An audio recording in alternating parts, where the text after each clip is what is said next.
So this is the third lecture by Dr. Janet Siefert. Janet? Well, good morning, everybody. So I thought that lecture earlier by Hervé was wonderful because he did something that I want to make sure I have you do this time as well. Since almost none of you are biologists in here, and this lecture is the remaining part of yesterday, which gets into way more detail about biology, I'm not as interested in you following every detail of the science experiments here. What I want you to do is to just think as a scientist, as an astrobiology scientist. I want you to try to just follow the logical thinking that we as biologists went through on this, because it's going to get a little bit hairy, and most of it I probably won't go over into in detail. But so let's pretend that you were me 20 years ago, and all of your hold on, I'm doing this. Well, I thought it's on the side, you turn it on? Okay, good start. All right, so we talked about this. Anybody remember what this was? These events were an indication of horizontal gene transfer. Remember that? We talked about how difficult that is. So that actually was a huge, huge dilemma when we were beginning bioinformatics. I mean, if we're going to try to figure out what genealogy is in all of life, and you've got horizontal gene transfer happening, how confident can you be of any results that you get? How confident can you be of 23andMe if they tell you, well, it turns out we found out that if you just sit next to Charlie, you're going to get some of his genes, right? You got to get closer, right?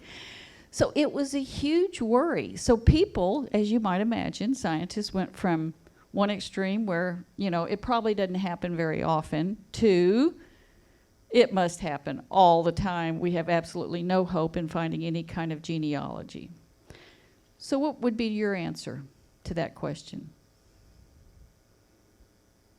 I mean, you're a scientist. You've got to figure out, you know, you're coming into the field, you're new and you're young and you've got great ideas. What would be your idea?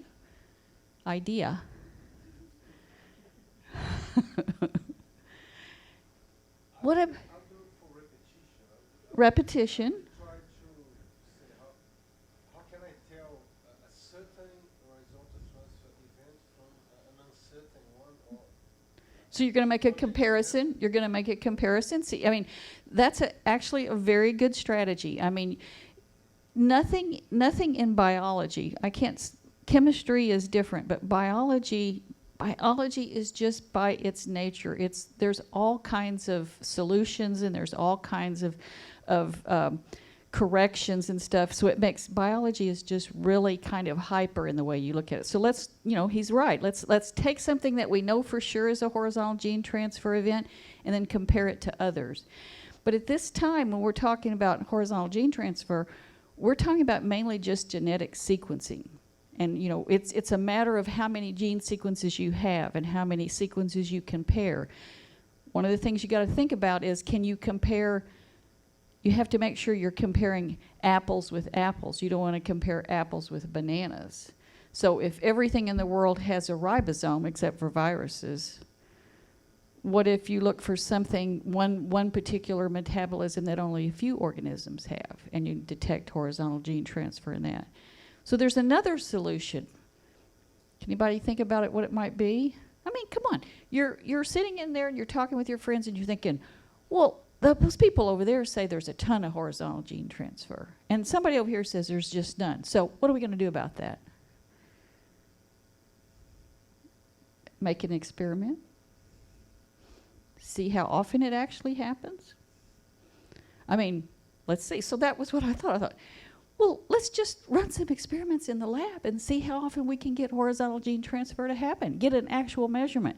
So I had a wonderful postdoc, Maya Larios, and we got a little grant from National Science Foundation, and we took a bacillus, and we were going to be able to accept a sugar as opposed to the sugars it normally took.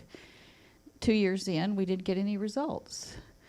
turned out it was a whole lot harder to get that bacillus to actually accept a gene that we gave it that let it use another sugar.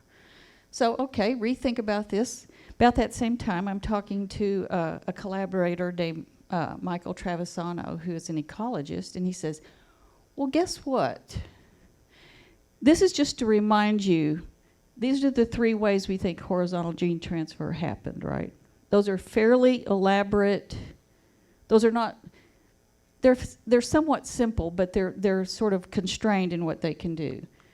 All right, so the drive to complexity, which includes horizontal gene transfer, basically is horizontal gene transfer still happening? And is it always a given it's going to happen? Most theories suggest that HGT provides the biggest contribution to genome architecture. So probably also rampant in early biotic times. These are all sort of conjectures. Certainly the last half of that statement is a conjecture. We're just guessing that maybe that's what happened. But this part that says the biggest contribution to genome architecture is saying something very important about Darwinian evolution as we understood it. Because Darwinian evolution is sort of this single, or maybe just a few changes in a genome over time, just because they accumulate mutations. And that's what provides adaptation, and it's what provides new species. If you have instances of horizontal gene transfer, we're talking about being able to take whole pieces of things and put them in a genome. So that's a different way about thinking about how evolution and how fast it can happen. All right. Oh, I'm going to show you this. So that was another one of the things that reared its head when we started talking about horizontal gene transfer. Well, if it's just happening all the time, do you just accumulate DNA rampantly and your genome just gets bigger and bigger and bigger and bigger? So this cartoon, I don't know if you can read it, it says gene transfer. Looks like you put on a few base pairs lately. Okay, just to make that point. Okay. So one of the things that we thought about when we were trying to do that sugar experiment with the bacillus was metabolism, the advantage to have other kinds of metabolic opportunities or facilities in a genome would be integral to having HGT events happen. So one of those really important metabolic capabilities is nitrogen fixation. Now, how many of you know what nitrogen fixation is? What's in the air that you're breathing for the most part? Nitrogen. But organisms actually need it fixed. They need hydrogen added to it in order to be able to utilize it. And it's very, very important. You've already heard about when Charlie talked about the main elements that we have to use for biology. You have to have nitrogen, so you have to be able to fix it. You have to be able to get it into a form where you can actually use it. So one of the things we can do, a little bit similar to what Gustavo was talking about, is we can take a look and see on the broad prokaryotic scale which organisms have the ability to fix nitrogen. So it's found in a wide variety of prokaryotes, both bacteria and archaea. Remember the ribosomal RNA tree. And it looks like there's a singular origin of NIF. So in genetics, whenever we want to talk about the genes, we actually use all these kind of acronyms, little small things. So NIF, anytime you see NIF, that's a nitrogen fixing gene. That's what that means. Okay, so the singular origin of NIF genes, though they show a paraphyletic distribution, look like they were a horizontal gene transfer event with selective loss. It's a lot of words to actually just tell you that if we look at that tree, there are a lot of things on that tree that know how to fix nitrogen, and they fall into groups. And it looks like it's because they were horizontally gene transferred to that group. Okay, so if we're talking about a group now, if we're talking about a particular group, say Cyanobacteria, and we have a whole bunch of those on the tree, we're talking about if every one of them has it, then that horizontal gene transfer event can be dated back to when we think those originated. Follow the logic on that? All right. So, NIF gene homologs. So you know what NIF means. You know what gene means. Homolog just means very similar. Have been recruited from or into many pathways, including bacterial chlorophyll biosynthesis, iron sulfur cluster assembly, hydrogenase, and regulation of heterosys differentiation. All that to say is that these NIF genes look like they are from something prior. They were duplicated and they actually took on a new function. That's what that means. NIF genes are sometimes found on plasmids in a particular group of bacteria, and maybe this was what facilitated the horizontal gene transfer of that particular metabolism. All right, so just because I love the structure of all these little molecular machines, you know, I showed you the ribosome, showed you how that looked. This is the same kind of thing. This is showing, but where the ribosome was made of RNA and proteins, this doesn't have any RNA in it. This has some heavy metals and it has proteins in it. That's what these are. And it has a particular structure, and these are the genes in the DNA that actually produce. They go from DNA to RNA. They feed into that ribosome, and this is the proteins that come out of that ribosome. So that DNA, RNA, protein. This is where they are on the genome. This is what they're called. And this is what they produce through the ribosome. Do you follow that? All right. Now, the interesting part of this is, somebody I think mentioned the other day, and I can't remember, every cell in your body has every bit of the information of every gene that your body needs. Every single cell. So how do you regulate that? I mean, you can't just be making all of the things that need to make your skin if you're in a liver cell. So there's a regulation mechanism that happens for eukaryotes. There's also one for bacteria and archaea, and it's in something called operons. Fancy name, I don't know where it came from. You know where it came from? Operon, I do not. What? Are you watching the game? No, I'm Okay. not, but I'm going to ask you a question. Go ahead. This nitrogenase, is this molecule, does it grab N2 out of the air, or does it grab nitrates out of the water? It grabs it out of the air. Out of the air, N2. N2. So it attaches to one part of that thing. Yes. Is that all your question? Okay, go back to your game. He's not watching this game. I was told to tease him about that. All right, so in this operon organization, if you're a bacteria and you need to make nitrogenase, it would be helpful if your regulation mechanism had all the genes necessary to make this little molecular machine in a row. Because in the operon, which is there's no doubt there's operons. That's the way this works in prokaryotes. You can put the regulation mechanism here so that you can turn it on to make this. And when you make it, you're not just making one part of it, you're making all of it, and you're making it in the right amounts. Make sense? So it's really interesting. It turns out that this is a great genetic data set to track the evolution of nitrogenase, because it has these characteristics to it that you may not find in everything else. It has the characteristics that we can actually look back to see if it was duplicated from something or when it was duplicated. Does that make sense to you? Sort of. Maybe later it's going to. All right, so here's actually what happened. We did a paper. We called it the Natural History of Nitrogen Fixation. And there's multiple. So the nitrogenase, that whole protein structure is the same no matter what you're doing, but sometimes it puts different metals in. So sometimes it puts an iron in, and sometimes it puts molybdenum in. So that was actually very intriguing for sort of origin of life ideas, because when was iron available if nitrogenase is being evolved over time? Which one did it use first? Did it use the iron nitrogenase first, because iron was prevalent and it could use it, or did it use the molybdenum first? Most all organisms that we see that do that fix nitrogen use molybdenum. So here's what we came up. Here was the results of our study. We basically took all of the operons, all of the nitrogenase genes that we could find, and we did phylogenetic trees of them.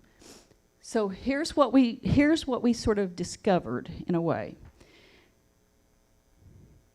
The whole nitrogenase operon was actually duplicated from an earlier gene in a different pathway. So there was a metabolic pathway that we can trace. That one of the things that happened was it was recruited into the organisms, and it did not really have an operon yet, but it had NIF homologs that were found in methanogens and some bacteria. And then during the genome architecture changing, as things were happening and evolving in the microbes, there was a gene duplication event, which then brought on this kind of operon, which had iron nitrogenases. They were the most primitive and the least specific for nitrogen fixation. Then there was another gene duplication that increased the size of the operon, and it started using molybdenum-based nitrogenase. So the extensive NIF operon now includes current day genes for formation, for regulation, building, inserting either the iron, molybdenum, and P clusters into a working nitrogenase. So here's what we decided after we looked at all of that, and that may be a little bit, I might not have explained it well enough for you to get it if you don't have a lot of biology. What our solution, our answer to what that data showed was that if you have this 3-domain tree, at some point the archaea branch recruited that duplicated gene from a whole nother pathway, and probably because of environmental constraints, it was conducive for it to use it and evolve it into actually fixing nitrogen. Okay, so what we're doing is we're trying to track back and see where did this nitrogenase fixation pathway come from, and what it looked like from our data was that it originated in the archaea, but it didn't originate de novo. It actually co-opted another set of genes, and then over time, it was evolved into being able to fix nitrogen. Yes? Yeah, well, it's actually coming from part of the photosynthetic system, the bacterial chlorophyll. How do you say that? Chlorophyll. It's actually coming. So what was happening is there were around in this community of organisms, not from archaea bacteria, but from the community of organisms around it. The genes for this particular pathway that had to do with photosynthesis found its way into an archaea, and then had no purpose there. But over time, the community of archaea kept it around. Collected mutations, collected maybe other horizontal gene transfer events, and at some point it became important enough for the archaea branch to fix nitrogen, and then that started that particular pathway. Now, I'm going to tell you, when we published this, and this is probably, I did this with Bob Blankenship and a student, Jason Raymond. This paper has gotten, it's one of the more highly cited papers I've ever written. I mean, it definitely is a good paper. But even from the beginning of writing this paper, I argued with Jason and Bob. We really didn't understand. There was a lot of hand waving going on here. I mean, we knew some things. We knew that the nitrogenase genes were definitely related to these genes that had to do with photosynthesis. They had nothing to do with photosynthesis, but they're related in their genetic sequence. It's like finding a cousin from somewhere else and you're thinking, that person doesn't even look like me, I don't know how they can be mine, but they're mine. Okay, so same thing happened. We knew that to be a fact. We knew where it was in the prokaryotic kingdoms. We knew that, some archaea had it, some bacteria had it. Those things we knew. This wasn't completely satisfying. What our explanation of the data never satisfied me, but it was the best that we could do. I don't know how. I'm going to stress this in this talk and in the next one. I don't know how you consider a single organism doing something in microbes. I don't know how you consider a single pure culture doing something. It looks like to me there were communities back a long, long time ago. So I don't know how to tell you how this possibly could have happened, other than it looks like it did. Yes?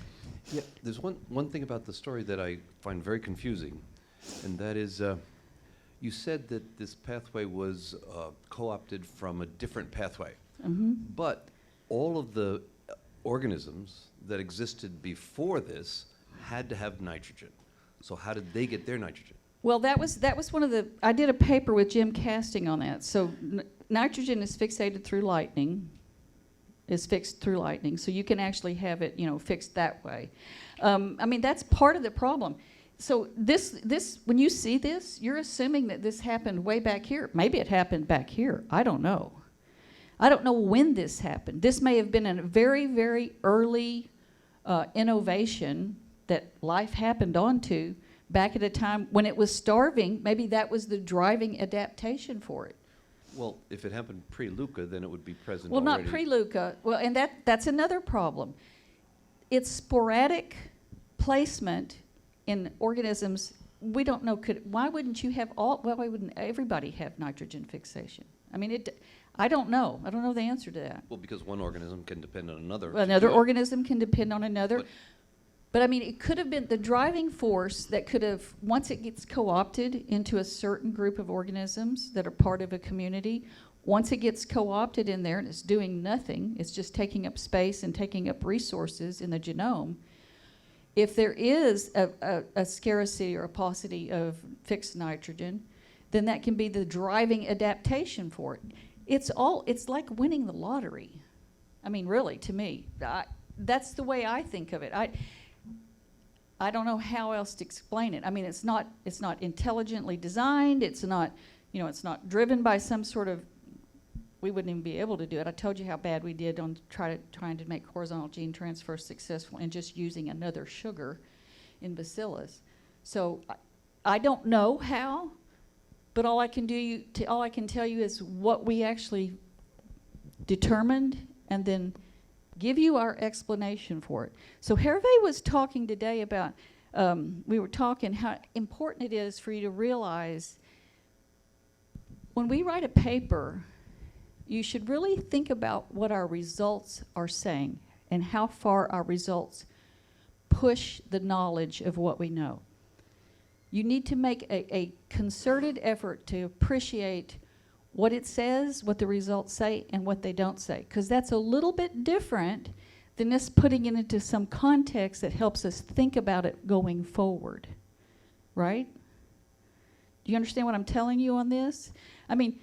You've seen, he made a point. We found the elements, the things for life on the meteorites and such. Well, that's going too far with what the science actually said. It's interesting. There's nothing wrong with talking about it. Everybody wants somebody to read what they did. Probably, if I just showed you this data, you wouldn't even think about reading this. You wouldn't even want to reference this paper. But because I put it in the context of the origin of life, it actually gives it more, it drives you to read it to find out what we actually did. But you have to be able to parse out what's my explanation, which probably needs further review as more information comes online, and what actually the data says. Okay, so to get back to this, what it looks like happened, so there's, it looks like it, like I said, there was a duplication event. It stayed in this lineage. It at some point was transferred over into a certain branch of bacteria, and it did this actually 3 different times. Again, that's our explanation, looking at the way those genes were duplicated, the way the operons were duplicated. That's solid. I mean, you're getting, when you look at the genomic data, when you look at the distribution of this, you see that okay, at this point, this organism now has duplicated that gene to be able to use this resource. All right. So, to understand the genetic record of Earth life and the last common ancestor, the occurrence of HGT, we have to understand the ecology in which life evolved. So that was been one of my complaints with the RNA world, and I mean, there are some wonderful scientists doing RNA world research still, but one of my complaints for that is that it's just done in a test tube. So you start to get, you know, you're already skewing what's going to happen because you've taken it out of the environment and you've put it in a test tube, and you don't have any clue what the environment might have contributed to that. So from the individual microenvironments that may have been present to the elemental abundance provided by the unique place we occupy in space, those things are all things that astrobiologists have to consider. So what do we know about early Earth? Now, this is just some slides to just run through to remind you, because I'm trying to get to something here about the ecology. So we talked about, you know, stromatolites on early Earth. You know about the 3.4 billion ones in the Pilbara. Did I say that right? Pilbara? Okay. Pilbara.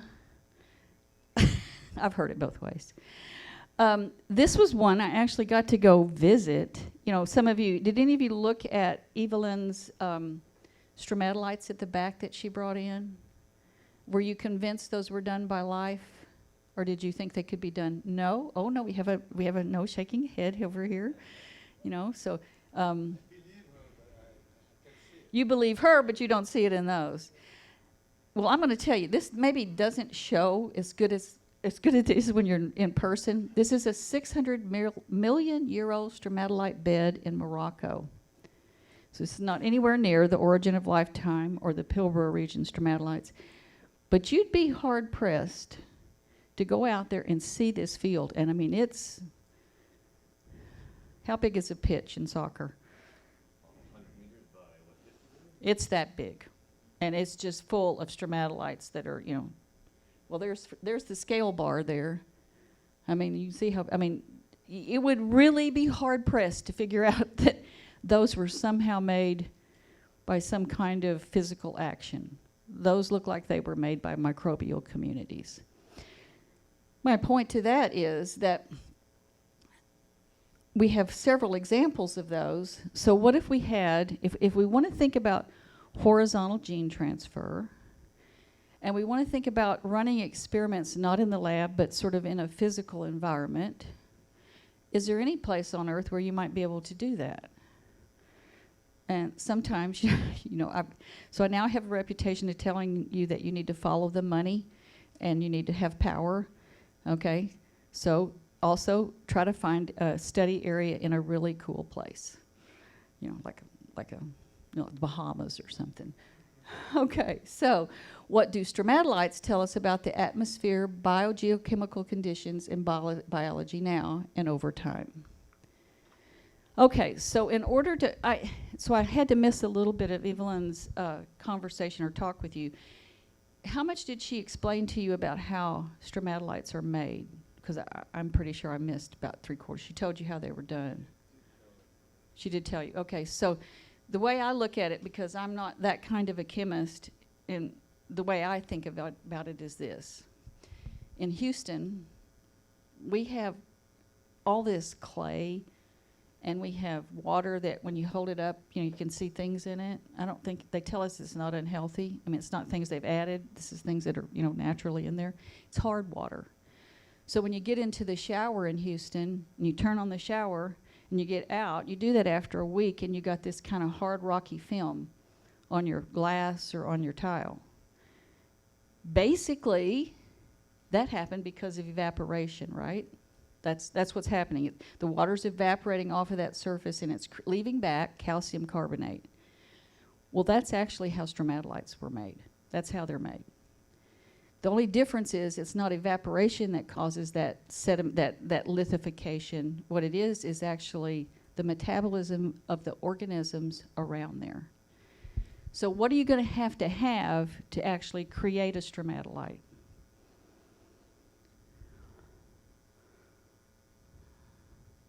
What are you going to have in the water? Going to have enough calcium carbonate in the water so that it can actually precipitate out, right? Okay, so precipitation by microbial processes and physiochemical characteristics is controlled by two factors if you're talking about stromatolites. The same process happens with coral, it's just happening with eukaryotes. So have you ever seen a microbial mat? Have you ever touched it or seen a microbial mat? These two? Anybody else? You? What was the one that you felt? What did it look like? You remember? Did you see it? Slimy? Is that how do you say that in Portuguese? Slimy. Slimy, I think that's how you say it in Portuguese. So it's slimy, kind of like, I don't know. That sliminess is this. Where am I? Extrapolymeric substances, EPS. And it's part of the way a community works. So depending on how much of that you have and the saturation index for calcium carbonate, that will dictate whether or not a microbial community is going to create a stromatolite or not. Now you already know how important those are. If the microbial community can make a stromatolite, we can actually fossilize that. We can actually, that's why we have those 3.4 billion ones in the Pilbara.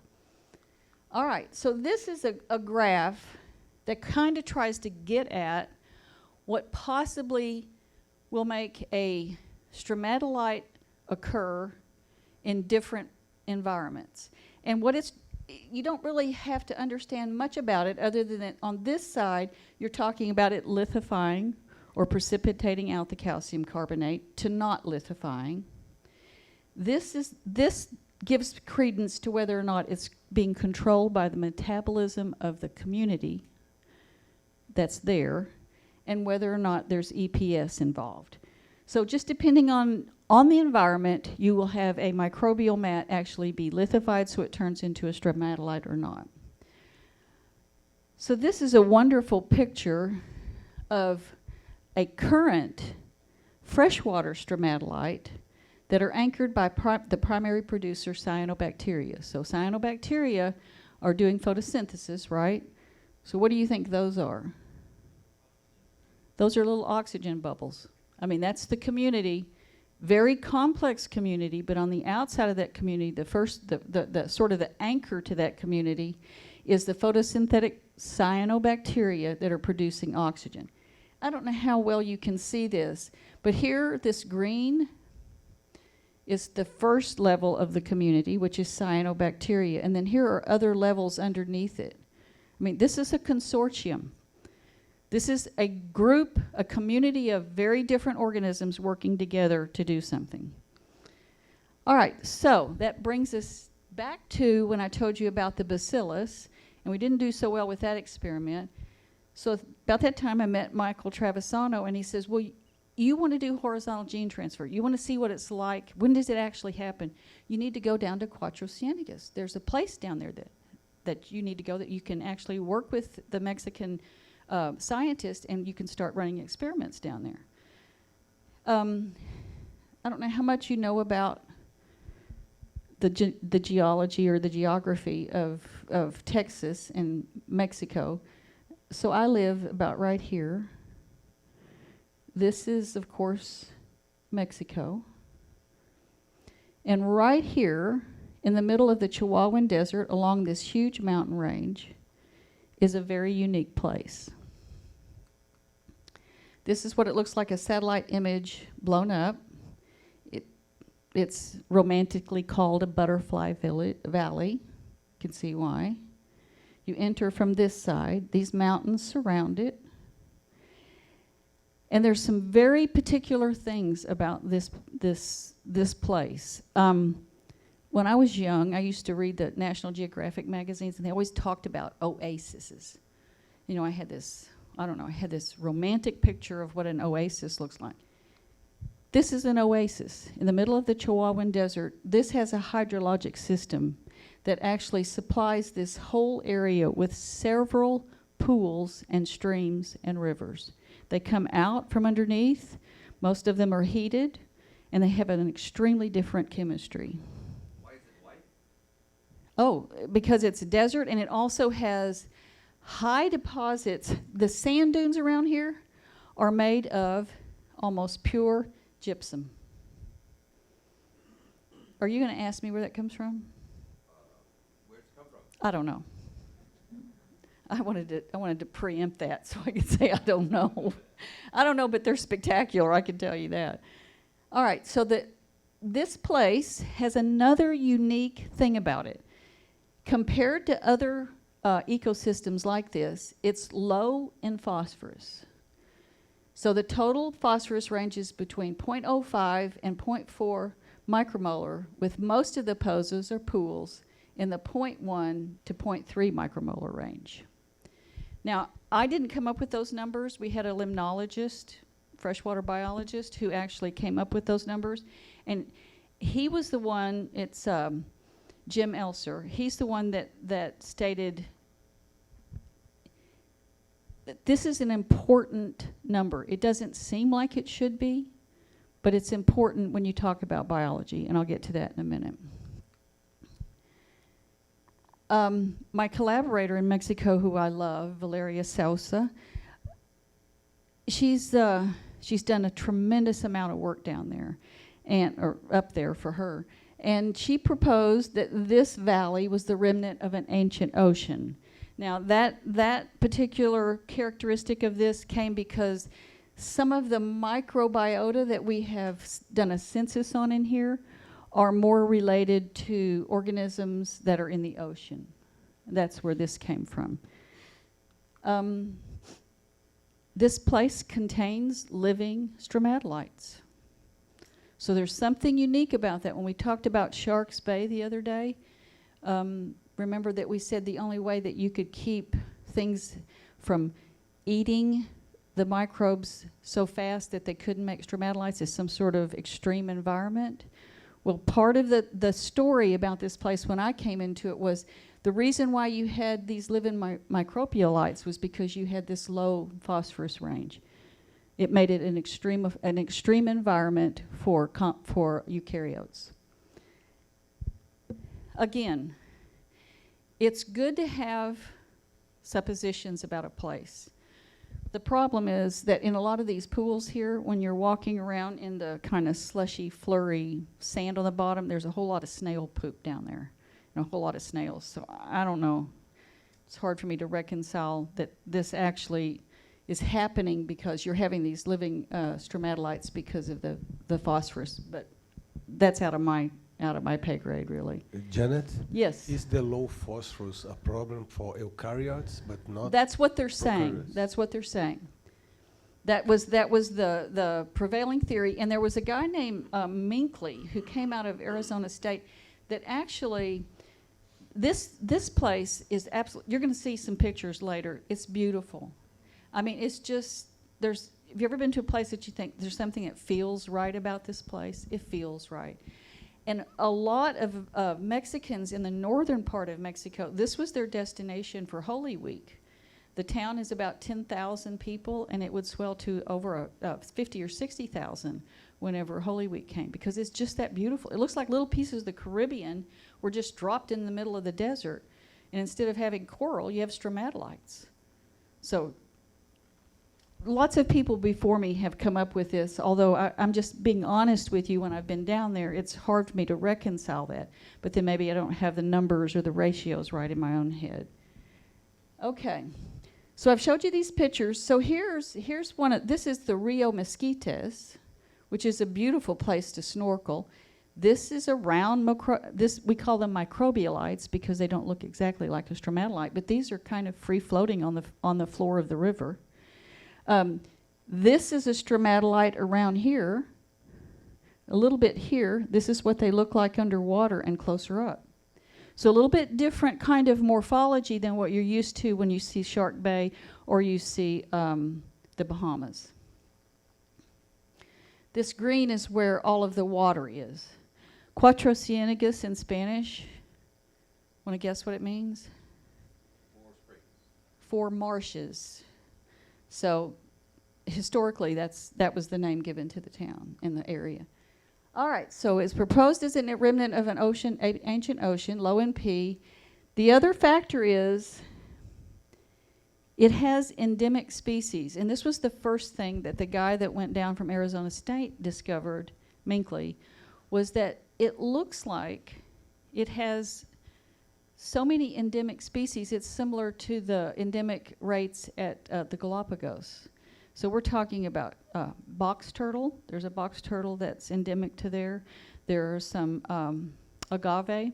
There's some, not sure what all the other things are. I think there's a snake. But then there has to be an explanation, well, why are these reproductively isolated from anything around the valley, around the area outside the valley? And the answer to that for most of the scientists down there was that it's because that ring of mountains. And it's up slightly higher, not real high, but up slightly higher. Okay, so we decided, and NASA liked it, and so did the National Science Foundation, that CCB is a living, Cuatro Ciénegas Basin is a living laboratory. I mean, we could go down there and select certain isolated pools and actually run experiments in those pools that had to do with things like how much phosphorus is too much or how much phosphorus is too little. But it was considered a living laboratory because of the endemism. We knew about the endemism in eukaryotes, but what about it in microorganisms? So we isolated a bacillus. Have you ever heard of bacillus?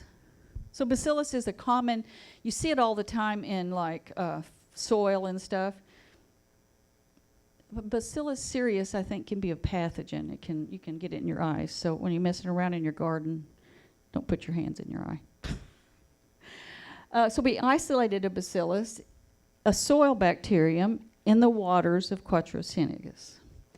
It was a relative of a large group of monophyletic bacillus that are found in marine or desert ecosystems across the globe. So this is the phylogenetics. This is what the phylogenetics showed. This is the data. Common soil bacteria, however, it was found in water, and it's a relative, it's closely related, all consistent with a single bacillus group that are also known to be found in marine or desert ecosystems. Okay, so Bacillus does some interesting things. You can have, Bacillus can actually be found on spacecraft that come back from outer space, not because they were floating around in outer space and came back, but they can be, the spacecraft can actually be harboring some sort of bacillus, and even with the hostile conditions, it creates spores, so it creates this alternative lifestyle that lets it protect itself, so it comes back to Earth, and you can actually then put those on a petri dish, and you'll have a colony of bacillus. The thing that's interesting about that was, this is the smallest, this particular one that we isolated was the smallest genome of a bacillus so far. Now why that's important is, if it's still got to do all of these survival mechanisms, it still keeps that, what happened? Why did its genome get smaller? So you can talk about horizontal gene transfer because you're adding more data to the system when you have horizontal gene transfer. But I've already mentioned, I mean, how much can you add before it gets overloaded, before the genome is so big that the organism can't really do what it needs to do to survive? So you got to balance getting more information and what can you lose, right? And the thinking was, this is such a small genome, I mean, what did it lose? This is just information on how it was sequenced. Was implicated as a major functional component in the marine and desert ecosystems. Now here's what we found, curiously enough. It had had some serious horizontal gene transfer events occurred. For one thing, not like any other bacillus, it had cyanobacteria sulfolipids. Co-opted that ability from, most likely, cyano that were in the community. You remember I showed you the Stromatolite and I showed you all the different layers of communities? They're in close proximity. It had an archaeal rhodopsin. So a bacterial type rhodopsin, not the rhodopsins that are in eyes. I now remembered what that was. So you have rhodopsins that are pigments, they're part of the pigments of your eyes. In the bacteria and archaea world, these particular rhodopsins have no similarity genetically between the ones in your eyes. These provide proton pumps. It had cyanopigments in it. It had an incomplete urea cycle, and it could eat and drink amino acids. So there's, in this extreme environment, for whatever reason, this particular soil bacterium accumulated all of these things from its neighbors by horizontal gene transfer. Didn't change its ribosomal RNA. It still fit into that bacillus group, but it has a whole bunch of other new things now that it can do. So here's blue-green algae sunscreen, sulfolipids. Is there anything new down at the gene pool? I'm ready to take it on. You're supposed to laugh at that. Do you think that's incredible? I mean, that's pretty amazing. That's looking at adaptation of an organism. I don't know about real time, but it's definitely showing you what can happen in a community. All right. Janet? Yep. Are these other organisms the Bacillus took the genes from? Yeah. Living around in Quattro Ciénagas We don't know. well? That's a great question. I mean, we don't know. What's really scary to me, have you ever heard about the Saharan dust? I don't know. Do you follow weather patterns and climate? I think weather's just incredible. So you know that the Saharan dust comes across sort of in waves of wind across the Atlantic, and you know that it lands like in the United States and Mexico? And the Amazon. See, you know, centric to where I'm at, you know, because you can see, I mean, you know it when it happens. Well, it turns out some of the things that we actually sequenced when we did sort of a census of what was going. When I say we did a census of the bacteria, you're talking about 140 square miles. How many pitches is that? I don't know how many. 1,000 pitches, right? So you're talking about sampling 1,000 pitches. So when I tell you we did a census, we're just trying to pick places that we think might have interesting stuff. But what ended up happening was we found some organisms, some bacteria that we sequenced their 16S, and they were very similar to organisms that had been found in the dust, the Saharan dust, and over in the Sahara. So there's stuff flying in all the time. Kind of scares you about, you know, what you're looking at. But so in over 30 sequenced Bacillus genomes, 3 closely related Bacillus genomes, 98% identity, no other Bacillus shows the sulfolipid adaptation found in B. qualviensis. It's, to me, raise your hand if you're convinced that's a horizontal gene transfer event. Nobody. Huh? You can't tell? Well, no other Bacillus has that. So how did it get it?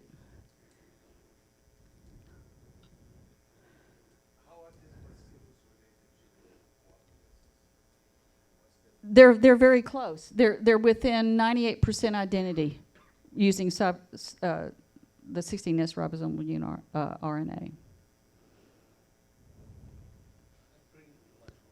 You're convinced? Anybody else convinced? Can it be 100%? No, it probably would never be 100%.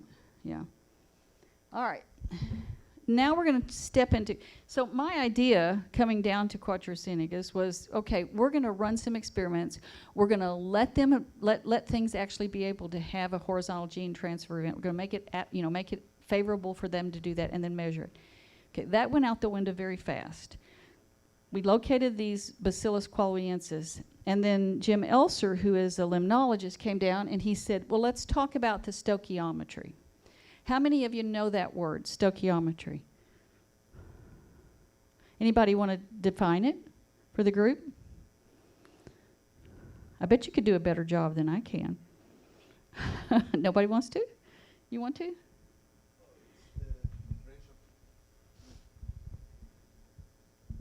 A branch of chemistry that deals with detailed relative quantities of, say, substances involved in interactions. Mm-hmm.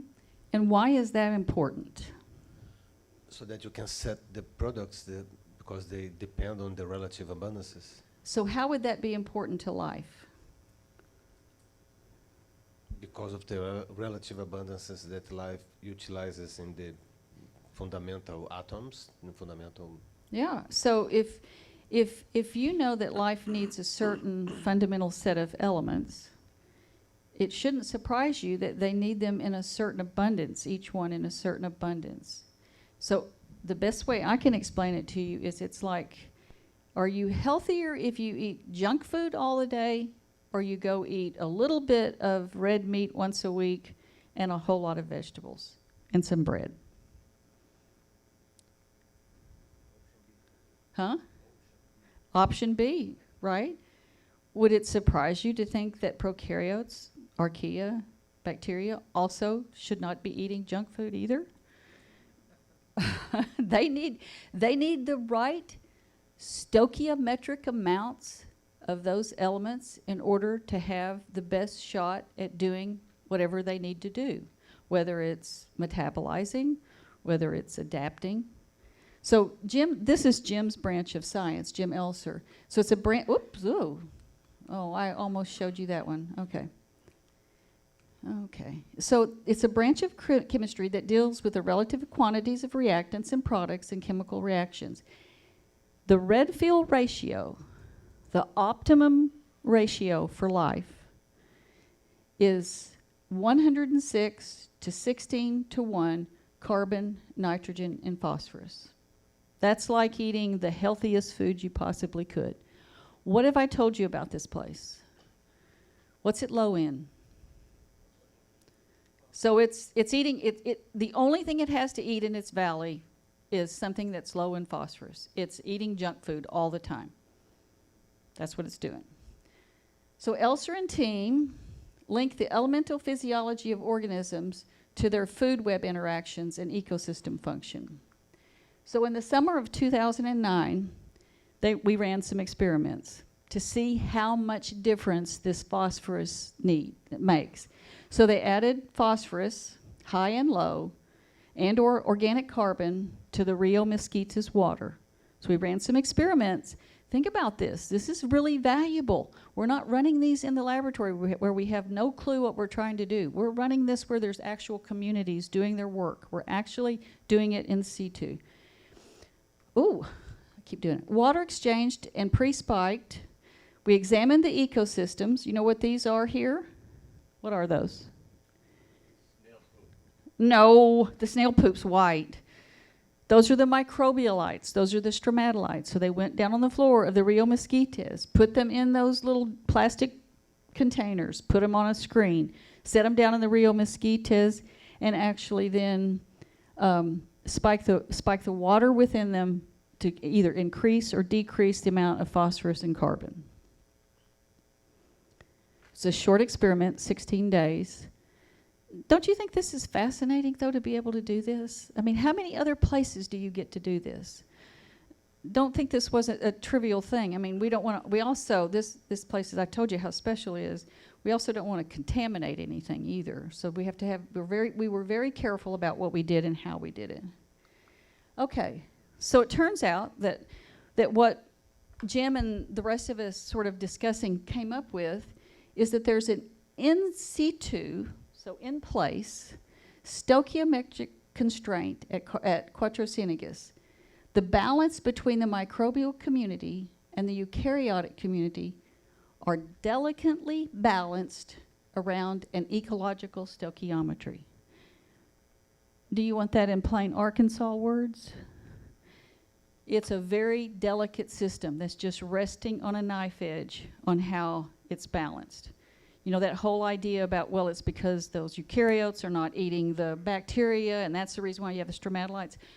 The experiments led us to the conclusion that it's just right, it's just teetering all the time, which is important because the ecosystem itself is subject to a lot of change.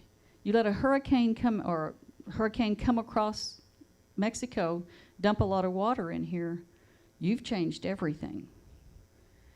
Janet, it means that Yeah. the ecosystem is low in eukarya. It's dominated by It's bacteria. dominated. It's right at that point where the microbes can still outcompete. They can still outcompete the eukaryotes. Okay. Anybody have another question? Yeah, how many places there are in the world that are similar to this place? There must be some.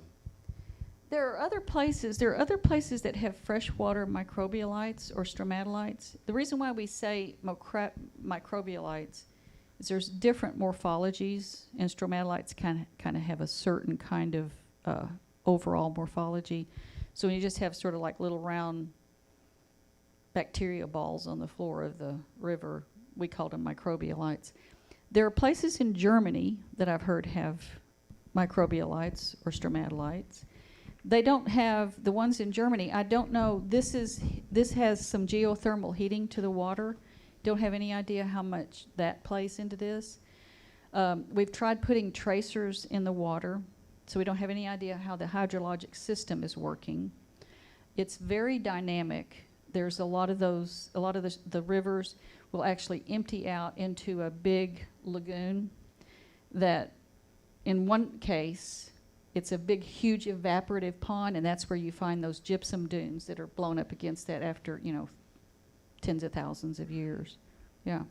Oh, yeah, my question, you said that the in this low phosphorus environment, the microbial communities can outcompete the eukaryotic. So does that mean that microbes are better at fixing phosphate than the eukaryotes That's in a general? great question, isn't it? And if that's the case, you would see that elsewhere in the world when in low phosphate environments. So Yeah. I don't know. Is that the case? So I don't know about the low phosphate environments, but let's just take this environment for the time. Again, I've told you it's 144 square miles. We're talking about a big place, and we're talking about a very dynamic environment. So we're just, as good as it is being a living laboratory, we're still hampered by all those other things that go along with it. But let's say you're in a low phosphorus environment and you're a microbe and you're able to actually horizontally gene transfer new adaptive processes. What do you need phosphorus for? What's phosphorus for? ATP. What else? ADP, AMP, Yeah. anything with a P in it. I love him. What else has P in it in a cell? Not, like urine, but just P. Lipids. DNA and RNA. I mean, that's a huge thing. You have to have phosphorus to enable you to copy your DNA and RNA and make RNA. You have to have it. So if you're a microbe and you need to be able to access more P, what are you going to do? Think about it. Just, what would you do? Let's do it this way. Reduce your genome. Huh? Reduce your genome. Excellent. You could reduce your genome. That takes some pressure off. What else could you do? Use arsenic instead. Yeah. That's an out-the-box thought. That's good. We haven't seen that, but that's good. I think there are some organisms. What about eating the phosphorus? I told you had to have a certain amount of phosphorus. What if you created ways you could eat phosphorus? I mean, that gives you an image of a bacteria chomping around on some, dead other bacteria so it could eat its DNA and RNA for phosphorus. Well, that's just a kind of an illustrative way to say that's what they do. They scavenge phosphorus. But why can't the eukaryotes do just the same thing? And the phosphorus ratio in eukaryotes and microbes, I think, are pretty much the same. So I don't understand this. They don't have the horizontal gene transfer where they can actually bring in like transporters and everything else to actually adapt to that environment. But I'm a single-celled eukaryote. I just have to eat the bacteria that has eaten the phosphorus. Well, I don't know. What can I say? But that seems like that's what part of what we're seeing in the microbial community. You know, what you're saying, and this is a good point. I mean, the part that's missing out here in these experiments is we don't really know what's happening with those snails. We don't know what's going on with their systems, right? We did bring somebody down that worked on snails, and there's also fish. I had forgotten that's some of the endemic species are fish. I don't have any idea what's happening with the fish or the snails. All right. Did we finish? Okay. All right, so now we're going to talk a little bit. I just want to put this into perspective for you. How am I doing on time? And actually, we are running short of time, so perhaps Okay. 5 minutes more, and Okay, then we are going okay. to leave the questions for your last lecture. Okay. So we won't go over this too much, but this is to explain to you that we have moved in the lectures that I've given you from looking at a tree, a bifurcating tree that we already know does not do a good job of displaying populations or communities, and a single origin of life. We've moved from that into figuring out horizontal gene transfer, talking about that, into now what we did at Quattrosenegas was trying to, we understood it has to do with communities and populations, so what can we think about? What can our data lead us to extrapolate might be happening in this environment? So if you're promiscuous, if you have the ability to actually have sex with multiple partners and you can grab on all kinds of innovations, in a nutrient-poor environment, if an environmental catastrophe triggers an SOS response, then DNA is taken up as information. Sex can be rare and far-fetched. In rich environments, the luxury of a flexible genome is adaptive, population size is large, migration and horizontal gene transfer keeps a large genetic pool. But if you're clonal, if you're a bacterium or archaea, in nutrient-depleted environments, foreign DNA is mostly food due to the burden of replication. Frequency-dependent selection and genetic drift are the main evolutionary forces. Clonal ecotypes adapt locally and generate new instant species. You don't have to understand the details of this. What I'm trying to tell you is that when you work in a place like this and you're looking at the data that you're looking at, you can start to think about how in the world did genomes actually accrete information and lose information. And it makes a difference what the environment is that they're working in. If it's low in phosphorus, which is key to life, small part of that stoichiometric ratio, but it's key, then instead of actually producing new innovation, you're just going to eat the stuff around you because you got to live. You don't have time to do anything new. And you kind of isolate yourself into a little pool. Maybe that's a good stopping place. Okay. Okay? Sorry I ran over. I get kind of... Let's thank Janet.